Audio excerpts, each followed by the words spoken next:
Happy birthday, Dad, from Aunt Grace, Mother, and me on this memorable day, April 3rd, 1941.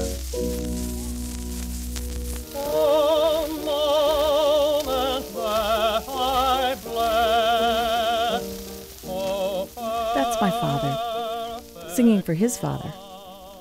Even as a young man, Dad was interested in language, literature, poetry, and music. Always music.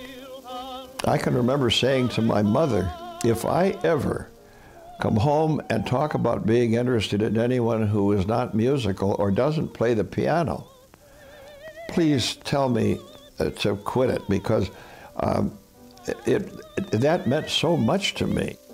In the fall of 1941, he joined the Navy and went to medical school. By 1947, he was ready to serve as ship surgeon on the USS Juneau. The Juneau's mission in Europe was simply to be the presence of the United States military.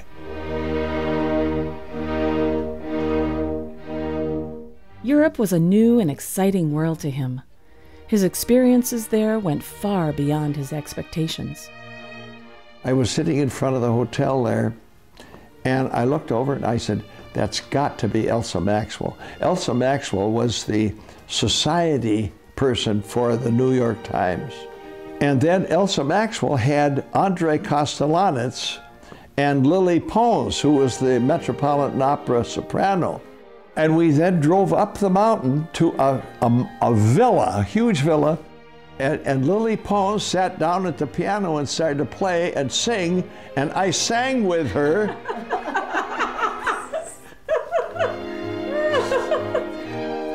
And later, Elsa Maxwell wrote that up in a column in the New York Times. Oh man, it was such an interesting time. It was such a hugely interesting time. Then we were assigned people to show around our ship, and I was assigned to a woman by the name of Stella Kofas. She was beautiful, and she was so bright and so interesting and so well informed. And she happened to have become very interested in German poetry. Oh my. Yeah, you can imagine. Yes, I mean, it was imagine. just like that. Yeah, right. Stella said, it's interesting that you're from Minneapolis because we have a cousin in Minneapolis.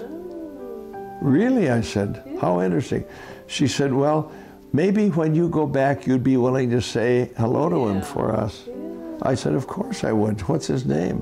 And she said, Dmitri Mitropoulos, the director of the Minnesota Orchestra. Oh my gosh. You know, he was a pianist first before a conductor, and he ended up conductor of the New York Philharmonic. But Dmitri Mitropoulos, oh my God. And I called him, and he said, come down. And I went down there to his apartment, and he had a big, huge 12-foot piano in his apartment. A tremendously nice guy. We had just a great, very simple time together.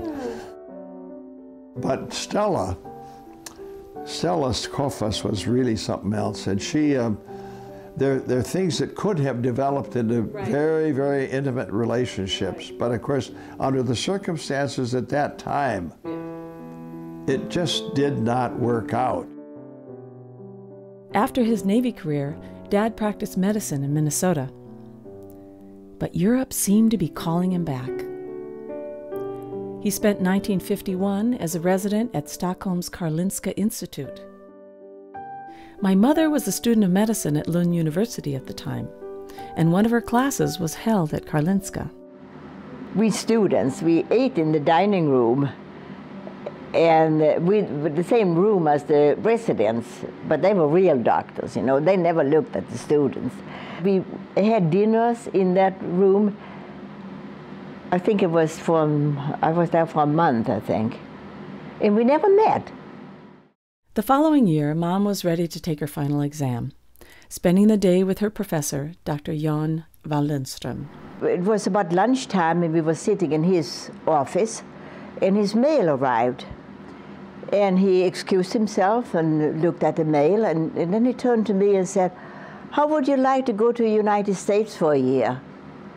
And that came out of the blue sky for me, and that sounded very interesting. And then he said, "After that year, I will have a place for you here in my department." And that was a fantastic honor, because he was very popular, and his department was known all over Sweden. 1 year wasn't that long, and we'll see you later, and so on. I said goodbye to everybody, and off I went.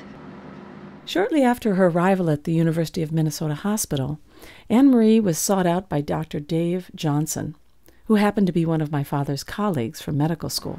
The resident in neurology spoke Swedish, and when he heard I was a Swedish physician there, he came over right away and talked to me, and he said, "You know, on Sunday I have some friends who are coming to a little cottage that we are renting by a lake here, and I would very much like for you to come too. Can't you come?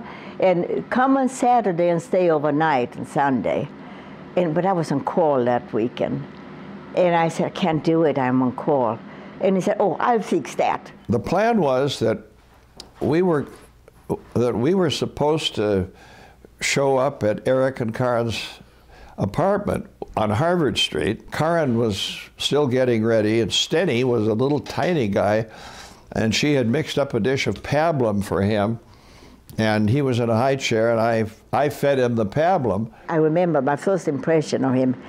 He was so good with that little baby. He spoke to him and cuddled him and fed him, and it was just so natural for him. I thought, "Oh, what a nice!" And I heard he was a bachelor and a physician. I apparently appeared rather homey to her. She was such a real, wonderful, warm, and obviously wonderfully intelligent person. We had a wonderful time, and at the lake, we went swimming. See, we were not terribly young at this time. You have to remember, I was just weeks shy of being 32, and Mom was already 28. Mom was a little irritated with me, but I don't remember what I did. I splashed her, pushed her under or something. He pushed me into the water and splashed me and did all those silly things. But we had a great, great time there. On the way home the next day, I sat in the front seat between Eric and Björn. There was a big, big old car. And I can just remember Dad had put his arm up on the back, on the front seat, you know how you do in the car. Huh? And I sat there in the middle, and I thought, oh, if he could just slip that arm down a little bit. I just really wanted to feel him. But I don't think he did. Waking skies at sunrise, every sunset too. The rate at which we progressed from there on to the time that we were engaged was very brief. I mean, we were engaged in September, and we didn't meet until, what, the 1st of July, something like that? It was clear that we were in love at that time, and we wanted to be together. And I wrote to my parents right away, and I said, I have found the man that I want to have as the father of my children. Björn and Anne-Marie married on December 20th, 1951, in Sweden. Mom spent the rest of the 50s pregnant with my 5 brothers, and I was born in November of 1961. Mom had qualities that I had never even dreamed of finding in the same person. Surprisingly, music was not one. Our parents passed along to all of us a passion for learning, travel, and culture. My father died January 31st, 2008, having taught us to sing and live our lives in harmony. Now we sing for him. Always for him.